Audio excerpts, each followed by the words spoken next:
días, bienvenido desde el balcón de Padre Pipo. Hoy vamos a hablar de un tema importante. Es el día de la patrona de nuestra parroquia, María Madre de la Iglesia. ¿Por qué y cómo surge este día importante? Pues mira, en el, en el decreto de la Congregación para el Culto Divino firmado el 11 de febrero del 2018, se estableció que el día después de Pentecostés, o sea, el lunes después de Pentecostés, se iba a celebrar María Madre de la Iglesia. Esto fue en el 2018, o sea que este es el segundo año que se hace. El año pasado creo que cayó el 21 de mayo. ¿De dónde surge esto? Pues mira, en el siglo XX, el otro día, porque yo nací en el siglo XX, el otro día, Pablo VI, fue ya cuando estaban bregando lo del Concilio Vaticano II, declaró que María Santísima era la madre de la Iglesia, pero no le tenía fecha. Esta fecha se pone en el decreto, en este decreto de la Congregación del Culto Divino, que se hace el 11 de febrero.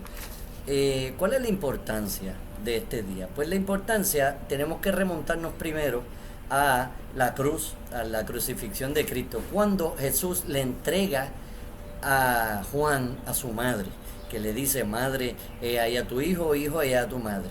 Tenemos que aclarar primero que Jesús era hijo único. El único hijo que tuvo María fue Jesús. Estos chismes que hay de que ella tuvo más hijos con José, que eso no puede ser, que eso es imposible, eso son cosas mundanas. Recordemos que María era llena de gracia, libre de pecado. Ella no tuvo pecado, nunca pecó. Entonces, ¿por qué se le llama hermanos a los que están con Jesús? Porque en el hebreo bíblico, que es limitado, pues no se le añaden ni se le quitan palabras, es lo que es, el hebreo que está en la Biblia. El hebreo, el arameo, el griego son bíblicos. La palabra que se usa para hablar de los hermanos, de los primos, del vecino bien allegado, del hermano de crianza, de los discípulos y todo, era la misma, es la misma palabra.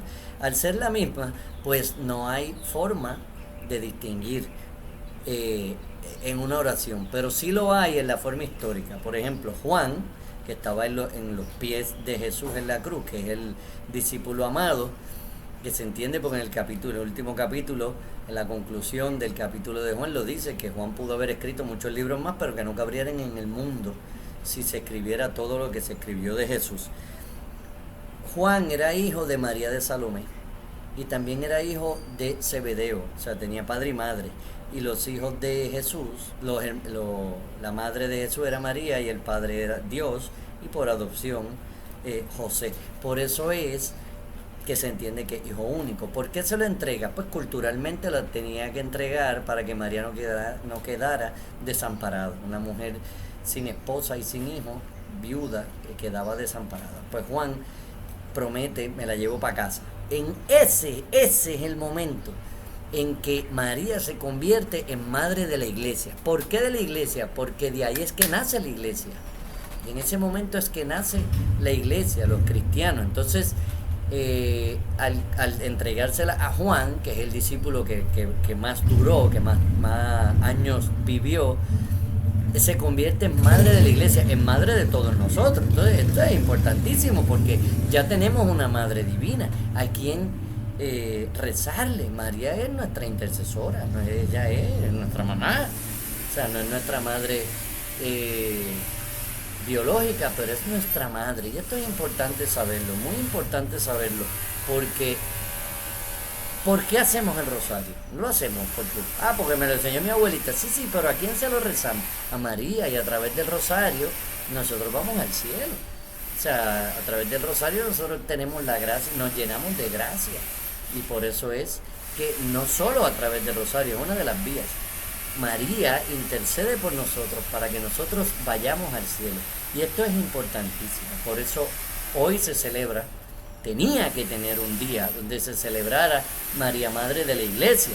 No es un término nuevo porque nuestra parroquia tiene más de 50 años. Y esto es importante que lo sepamos, es importante aprender de nuestra iglesia, aprender que la iglesia somos nosotros, que no es el templo. Ese templo un día viene una bola, lo tumba y se acabó el templo.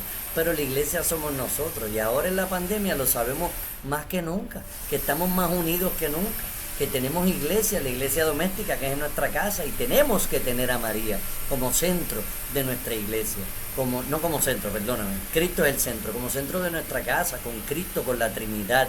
Entonces esto es importante, muy importante, porque hoy la iglesia que la hemos tenido que congregarnos por internet y en nuestras casas, a través de Facebook, de YouTube, de Twitter, de Snapchat, de TikTok, de todas estas cosas, pues ahora con las pocas iglesias que han abierto y nos congregamos a distancia, vemos una unidad en toda esta iglesia, y somos nosotros, somos la iglesia.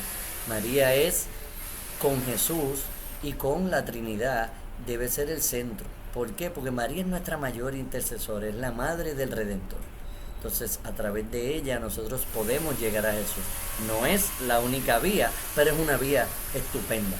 Que Dios los bendiga, que tengan un día excelente y siempre a las órdenes, y feliz día de María, Madre de la Iglesia.